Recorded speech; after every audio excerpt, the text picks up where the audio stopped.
Let's turn now to Capitol Hill, where lawmakers are expected to dig in their heels for a sixth day as the government shutdown stretches into another week. The Senate will reconvene later again today, and all eyes are watching to see if they can advance one of the dueling measures to turn the lights back on in Washington, D.C. Now, keep in mind, both measures fell short on Friday, and there's not been any sign of movement from either party. In fact, House Speaker Mike Johnson and Senate Minority Leader Chuck Schumer traded blame over the weekend and into today. Listen. Look, it's a Republican shutdown because they've refused to talk with us. Johnson, I saw him mentioned that we did it 13 times when I was majority leader. That's true. You know why? In every case, we sat down and talked with the Republicans, and there was a give and take, and then both sides didn't get everything they wanted, but we got it done. This is published March of 2025, March 26 exactly. It's a picture of Chuck Schumer looking very upset, very angry, walking out with a box, and all the House Democrats depicted their character, saying that he's an enemy of democracy. Why is he an enemy of democracy? Because the far left base in the Democrat Party has turned on Chuck Schumer because he did the responsible thing, get the lights on. Why? Because they want him to show a fight against President Trump. So Schumer doesn't want to be in this situation again. And now let's go live to the White House and CBS News White House reporter Olivia Rinaldi. Olivia, thanks for joining us today. With a shutdown comes government layoffs. Are we still awaiting thousands of potential mass layoffs promised by the Trump administration? Where do things stand with that right now? Well, Mugo, it's a good question. It still remains a threat, but not something that has actually materialized. We know the president has been talking about doing those mass firings, those reduction in force notices with this government shutdown, but we have yet to see that actually happen. Of course, there are furloughs, but as far as the permanent cuts, we haven't seen the results of that or the results of that meeting that President Trump had with the director of OMB, Russ Vought. Take a listen to what President Trump said yesterday specifically about those mass firings and the plans for them. Taking place right now, and it's all because of the Democrats. The Democrats are causing the loss of a lot of jobs with their it's a shutdown. It's their shutdown, not our shutdown. It's their shutdown. Now, the White House Director of Economic Counsel, Kevin Hassett, was on CNBC this morning where he did say that those layoffs of federal government employees will start happening if President Trump decides that the negotiations with Democrats are not going anywhere. But Mugo, they're not having discussions with them. There are no conversations, negotiations happening with either side right now. So it's kind of just a waiting game to see when these layoffs happen, if they happen, who they target, and whether or not, depending on if the government can reopen, if these are going to happen at all. All right, Olivia Rinaldi, thank you so much for joining us. Appreciate your insight. And now let's bring in CBS News congressional correspondent Caitlin Huey-Burns. Caitlin, good to see you again today. What is needed right now to break this impasse between Senate lawmakers?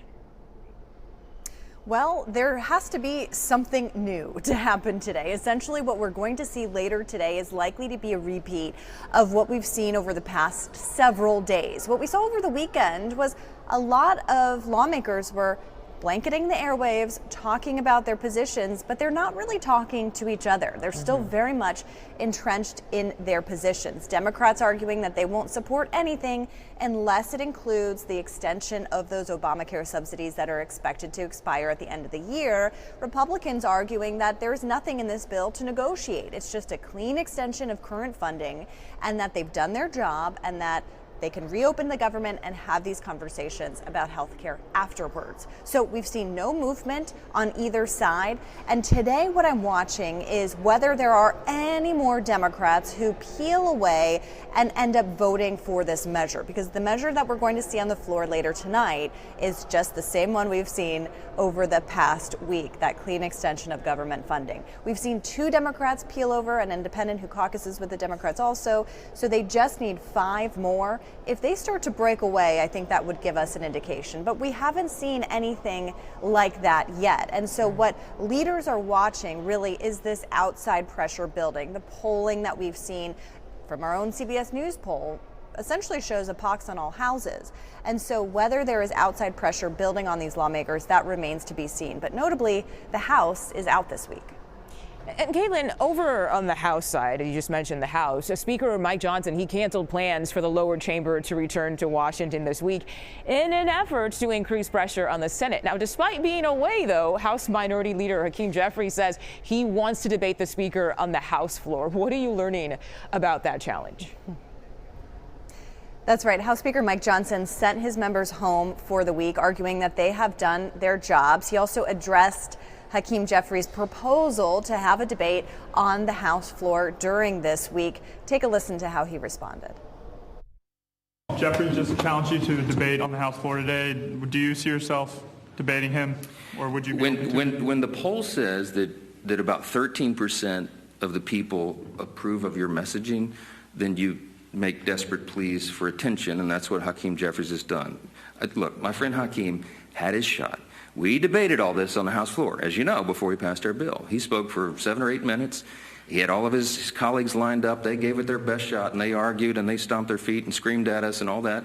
And still, we passed the bill in bipartisan fashion and sent it over to the Senate. The House has done its job. I'm not going to let Hakeem try to pretend for these theatrics. I mean, this is a Chuck Schumer decision. The ball is in the Senate's court now. And that is true. The Senate now has to decide how to proceed, and they're going to have that vote later today. But this really underscores kind of the way in which we've seen both sides really not caving to the other.